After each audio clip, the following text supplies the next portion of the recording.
같은 체성. 네, 저가 지마도 치게 되나 다치 나추 로종 연구인데 내선은 다나 나추 로종 시기도 다 당선 잠물은 그 나추 뭐 로종 시고 저다. 아무게는 다다 뭐 보여요. 나추 산이 봐서 로종 시나 오늘 지금 기왕 앞시 켈린지 기왕 아마도 심한도 켈린지도 같이 오고 기왕 아마 기왕 앞시 다 요지도 켈린지다 그 켈린버시 바나시나 짐슨 모든 거다 초정가 있나 나추 로종 시엠 건즈 연비 차가네 기왕 앞시 켈린지 기왕 앞시 켈린나 저 다리 로트라 그긴치 모두 공고 내가 짐슨 메디 켈린지 말이 짐슨 쳐도요. So this is a very interesting question.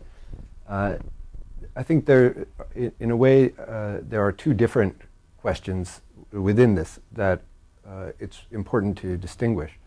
One is how I present reincarnation and teach reincarnation in the classroom to students, and the other is what my own belief about reincarnation might be or might not be. And I think this is one area where teaching Buddhism in an academic setting is different from teaching Buddhism in a traditional setting, is that I'm not teaching my beliefs to the students.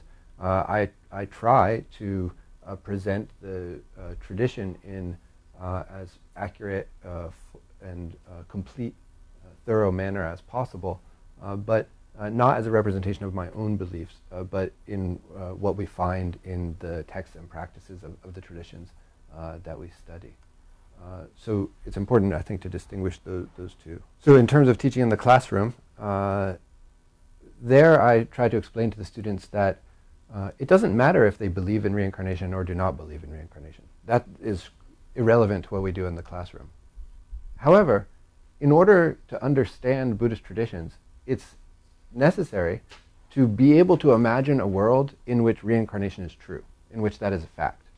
And so one way that I try to help students who have difficulty imagining such a world is to point out the uncertain foundations of their own beliefs about the world around them, and how every day we all accept things that we don't fully understand. For example, students use mobile phones all the time, and they don't really know the science of how that works. They couldn't open it up and take it apart and put it together again, and they probably could not explain with any precision exactly what happens when they dial their friend's number and call someone. They don't really know how that works, but they use it all the time, and they don't have doubts about that.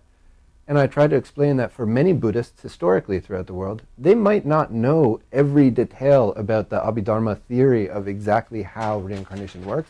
They may not have great certainty about that, but it's without any problem, they accept that as a fact of their existence and of the world around them. So I try to use different ways of having students reflect on their own assumptions to understand that in Buddhist cultures and traditions, the acceptance of reincarnation is not the same necessarily as the scholastic or scientific proof of reincarnation. And for most Buddhists throughout history, the acceptance of reincarnation is much more important in a pragmatic day-to-day sense than the theories of it in that way.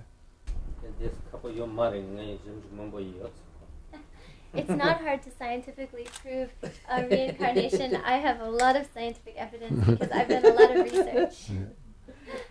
So from my side in the belief in reincarnation, and here Khenpo Rinpoche can correct my very shallow understanding of Buddhism, but I always think that the belief that reincarnation is true is a conventional truth and not an ultimate truth, and that all of these lives and birth and rebirth and death is all kind of illusory play in some ways. And so the decision to choose to believe in reincarnation has a pragmatic point, is that it creates the foundation for decisions about conduct, and that the key point for me is the belief that consequences have actions, and that has to be grounded in that idea.